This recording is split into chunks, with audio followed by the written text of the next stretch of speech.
collectivités locales sont aujourd'hui fortement impactées par la hausse des dépenses liées à la fourniture d'énergie, en particulier l'électricité et le gaz. Si dans ce contexte, il est nécessaire de diminuer les énergies fossiles et fissiles, de développer les énergies renouvelables et d'élaborer des mesures favorisant la sobriété énergétique, nous constatons également que dès à présent, cette envolée des prix a de réelles conséquences sur le budget départemental. Chaque jour, partout en France, les collectivités territoriales alertent. La ville d'Avignon annonce un budget en augmentation de 227% pour le gaz et 80% pour l'électricité.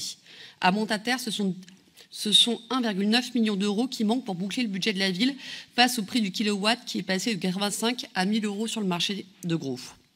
Face à ce constat dramatique, de plus en plus de maires et d'élus locaux appellent à ne plus payer les factures. Cette situation, nous la devons à la loi NOUM de 2015 et à la loi Énergie-Climat de 2019 qui ont instauré l'ouverture du marché de l'énergie et une mise en concurrence des fournisseurs. Avec ces lois, toutes les collectivités sont soumises désormais aux mêmes règles que les entreprises privées concernant le prix de l'énergie, alors qu'elles font marcher quotidiennement les services publics essentiels pour toutes et tous. En effet, les collectivités se trouvent devant une équation insoluble. Maintenir leurs services avec des budgets réduits et assumer une multiplication par 2 ou par 3 de leurs factures d'énergie. Avec ceci, c'est bien la question de la qualité du service public rendu aux habitants qui est désormais posée. Pour le département, ceci pourrait concerner près de 400 sites, notamment les sites déconcentrés, que sont les crèches, les PMI, les circonscriptions de services sociaux ou encore les collèges.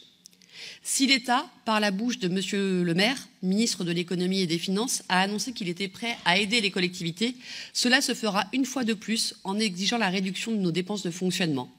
Cette proposition n'est absolument pas acceptable dans un moment où l'inflation s'ajoute à la crise sociale et accroît le besoin de services publics sur nos territoires.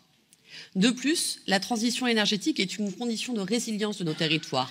Les dépenses qui y sont associées ne peuvent plus subir de mesures d'austérité.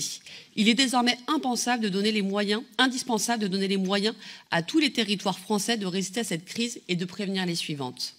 Face à la hausse des dépenses d'énergie et à l'image des maires et des élus locaux réunis dans un appel national, nous vous proposons de voter ce vœu qui exige que les tarifs de l'énergie ne soient plus soumis à la spéculation des marchés financiers dont les profits explosent.